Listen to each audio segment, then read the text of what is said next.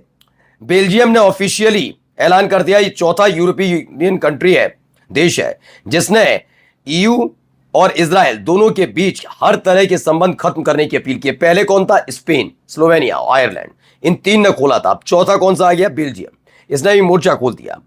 अब तो और ये देखिए, यहां पर खबर भी थी, लेबनान में इजराइल की कार्रवाई पूरी तरह से अस्वीकार्य है।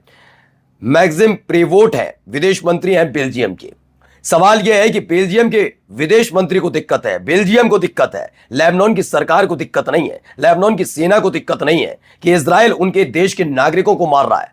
वो तो अमेरिका में बैठकर ये कहते हैं कि वो इजराइल की सेना के साथ मिलकर हिजबुल्लाह को खत्म करने निकले, अपने देश के नागरिकों की हत्याएं करने वालों के खिलाफ कुछ नहीं।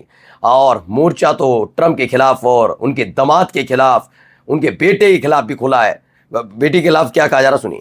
About naked, open, brazen corruption. The Trump administration is guided and shaped by it, emboldened by what they can get away with, while the American taxpayer watches their own hard-earned paycheck siphoned away by ever-growing gas prices, groceries, rent, and healthcare. तो जो लंबा इनका बयान है, लेकिन बता दे रहा हूं, ट्रंप प्रशासन के समय भ्रष्टाचार चरम पर है। कीमत अमेरिकी जनता को उठानी पड़ रही है, जिसे गैस से लेकर सब कुछ महंगा खरीदना पड़ रहा है। सुन लीजिएगा आगे क्या है। ट्रंप का दामाद है जेरेड कुशनर, जिन्हें किसी तरह का राजनीतिक डिप्लोमेटिक कोई अनुभव नहीं है। वे यूएस की विदेश नीति बना रहे हैं और साथ ही उन्हीं विदेशी सरकारों से अरबों डॉलर ले रहे हैं, जिनसे बातचीत कर रहे हैं। ये खुला खुला बेशरम भ्रष्टाचार है। कुशनर शपथ के दायरे में आएंगे और गवाही देंगे। जवाबदेही वहीं खत्म होने वाली नहीं है, यानी मोर्चा खुला हुआ ट्रंप के खिलाफ। और अब देखिए ट्रंप क्या कह रहे हैं। ट्रंप ने ईरान से की फांसी की सजा पाई 8 महिलाओं को रिहा करने की अपील। मैं भी कहता हूं अगर सब कुछ सुधारा जा सकता है तो उस फांसी पर रोक लगे, लेकिन सवाल तो यह भी है क्या ट्रंप अपनी उस बेलगाम पुलिस को रोक पाए, जिन्होंने खुलेआम सड़क पर एक नहीं, 2 नहीं, कई लोगों को मौत की घाट उतार दिया था। उसे कैसे भूला जा सकता है। नमस्कार। New public inter college Lucknow, admission open. For more information call 0522 282232 और 7755 089585।